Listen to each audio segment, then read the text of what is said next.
Shalom, puji Tuhan, Bapak Ibu dan Saudara, senang sekali kita dapat bertemu kembali dalam program Sapaan Firman Gembala, yang dimana pada hari ini kita akan bersama-sama merenungkan di dalam Mazmur pasal 138.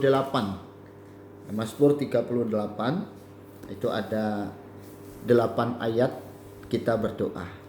Syukur kepadamu Allah Bapa di sorga, yang oleh karena kasih dari Tuhan Yesus Kristus memungkinkan kami oleh pimpinan Roh Kudus datang menghampiri untuk menikmati sapaan firman-Mu. Terpujilah namamu, urapi kami semua dalam nama Tuhan Yesus Kristus. Haleluya. Amin. Bapak Ibu Saudara, ya, di dalam Mazmur 138, Lembaga Alkitab Indonesia memberikan judul Nyanyian Syukur atas Pertolongan Tuhan. Ya, kita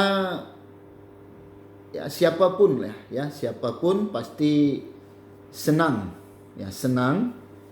kalaulah doa kita dijawab oleh Tuhan. Ya, memang Tuhan selalu berjanji untuk menjawab setiap doa kita, tapi tidak harus sesuai dengan apa yang kita inginkan. Nah, kalau apa yang kita butuhkan, saya yakin pasti Tuhan akan buka jalan. Tuhan akan memenuhi kebutuhan kita. Nah, Tuhan belum tentu akan mengikuti keinginan kita. Nah, itulah ya yang kita harus pahami. Nah, jadi dalam pembacaan kita hari ini Mazmur 138, ya, itu adalah merupakan sebuah ungkapan dari hati yang bersyukur. Ya, ketika kita datang menghadap tahta Allah, ya, dan mendapati bahwa sungguh Ia Allah yang menyertai kita, dan hanya sejauh doa kita, dan berharap setiap doa dan dambaan hati kita itu dapat berkenan kepada Tuhan. Nah, pembacaan kita ya di ayat 1 dan 2, aku hendak bersyukur kepadamu dengan segenap hatiku. Di hadapan para Allah aku akan bermazmur bagimu. Aku hendak sujud ke arah bait-Mu yang kudus dan memuji namamu oleh karena kasih-Mu dan oleh karena setia-Mu, sebab Kau buat namamu dan janji-Mu melebihi segala sesuatu.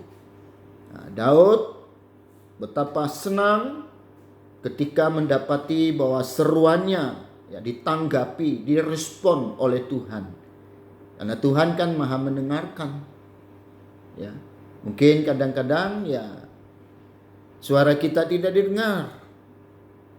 Ya, tapi yang jelas Tuhan yang akan selalu mendengar setiap seruan doa kita.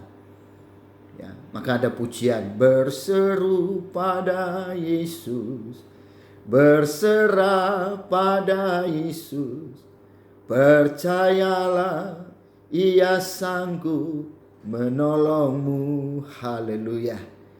Ya, jadi sekali lagi bahwa Daud bersyukur dengan segenap hati, ya, oleh karena kasih setia Tuhan. Dan bagi Daud, tanggapan Allah itu pasti memberikan kekuatan yang baru bagi jiwanya. Ya, di dalam ayat yang ketiga, ya, pada hari aku berseru, Engkau pun menjawab aku, Engkau menambahkan kekuatan dalam jiwaku. Nah, itulah yang selalu saya bahasakan dengan sebuah kalimat bahwa doa adalah kekuatan bagi kita. Doa itu bagi kita berkat. Ya. Nah, jadi aneh kalau ada orang Kristen yang malas berdoa. Kita tahu Daud itu seorang raja.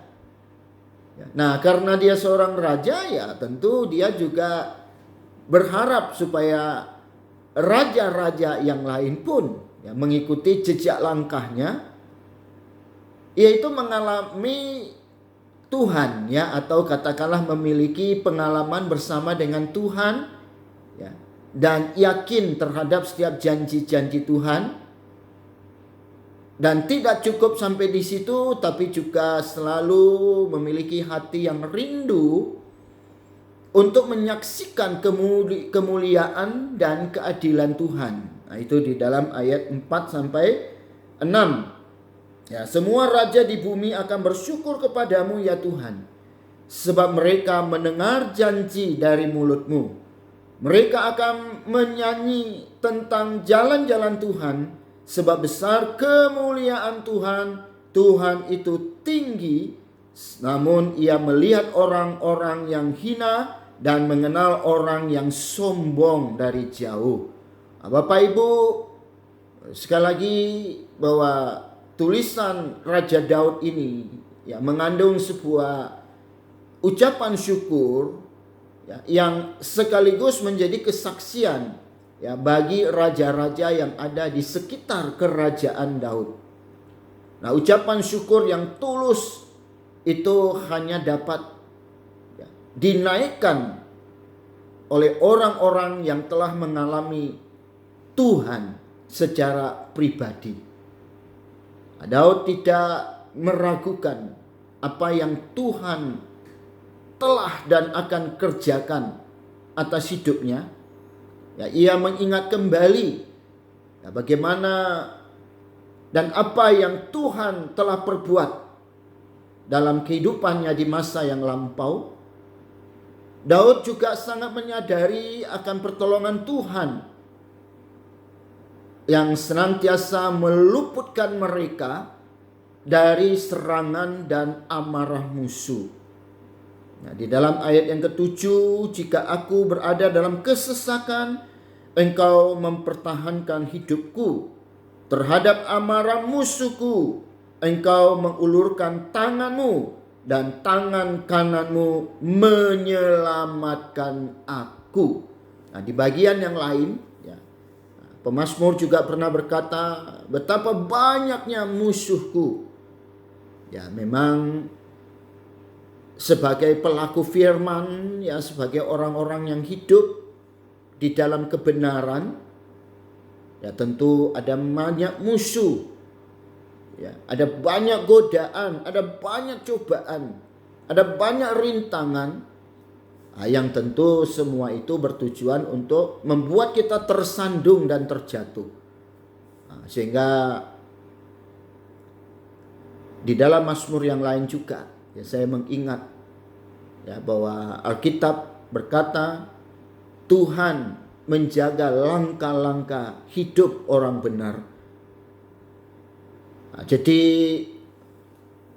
Daud menyaksikan bahwa dia punya Allah yang besar, Allah yang memampukan dia untuk dapat menyelesaikan semua karya dan memberi perlindungan secara tuntas dalam hidup, dalam kerajaannya, dalam pemerintahannya. Nah, fakta itulah yang terus membuat Daud tidak ingin ditinggalkan oleh Tuhan. Jadi kalau kita tidak mau merasakan bahwa kita terisolir dari hadirat Allah, maka satu-satunya jalan adalah bahwa kita harus selalu ya berada dalam tuntunan dan pimpinan Tuhan. Karena kita tahu bahwa Tuhan itu begitu ajaib. Tuhan itu begitu besar dan dia layak untuk dipercaya, dia layak untuk disembah, dia layak untuk dipuji dan diagungkan. Kasih setia dari Tuhan dikatakan adalah selama-lamanya. Di dalam ayat yang ke-8, Tuhan akan menyelesaikan bagiku. Ya Tuhan, kasih setiamu untuk selama-lamanya janganlah kau tinggalkan perbuatan tanganmu. Tuhan tidak pernah bekerja tanggung-tanggung. Tuhan yang sudah memulai, Tuhan jugalah yang akan menyelesaikannya. Ya, seberat apapun situasi dan keadaan. Karena Tuhan tidak bergantung kepada situasi dan keadaan. Ya. Dia tidak pernah meninggalkan kita yang hidup berharap penuh kepadanya. Dan sebagaimana pengharapan Daud kepadanya sebagai Allah yang maha pelindung. Dan tidak pernah membiarkan, tidak pernah meninggalkan, tidak pernah melupakan kita. Demikianlah iman kita. Bapak, Ibu, dan Saudara, bersyukurlah dalam setiap situasi dan keadaan yang kita sedang hadapi. Karena ucapan syukur jugalah yang akan memberikan kepada kita semangat, motivasi, bahwa ucapan syukur kita di dalam setiap keadaan akan menunjukkan siapakah Allah yang kita sembah. Ucapan syukur kita menjadi kesaksian yang hidup bahwa Allah terus bekerja. Roma 8 ayat 28. Allah tidak pernah berhenti. Allah terus berkarya, Allah terus mengatur alam semesta ciptaannya. Matahari tidak akan pernah terlambat terbit ataupun terlalu cepat terbenam. Nah, sekali lagi, bukankah lebih baik kita hidup dengan penuh ucapan syukur dibandingkan dengan hidup penuh keluh kesah? Bersyukurlah atas perlindungan dan setiap ajaran firman Tuhan. Karena di setiap masalah yang kita hadapi, Alkitab berkata, di balik itu kita akan bertemu dengan kebaikan Tuhan. Sebab Allah tidak pernah merancangkan sesuatu yang mendatangkan kecelakaan dalam hidup kita. Nah, pada saat kini kita akan selalu mengingat kasih Tuhan. Kita harus mengucap syukur atas apa yang Tuhan luaskan terjadi dalam hidup kita. Ya, kadang berat, penuh dengan luka dan derita, derayan air mata. Tapi bukankah pemazmur juga berkata, barang siapa yang menabur dengan derayan air mata, maka mereka akan menuai dengan sorak-sorai. Kita tahu bahwa Tuhan selalu merancang hal yang terbaik buat kita. Sehingga kita jangan pernah meragukan. Tetaplah setia. Tuhan memberkati. Terima kasih Bapa yang baik untuk renungan firman Allah. Mendampingi kami baik secara pribadi maupun keluarga. Untuk membangun mezbah di tengah-tengah setiap keluarga kami. Menaikkan setiap pujian syukur menjadi persembahan yang berbau harum di hadirat-Mu.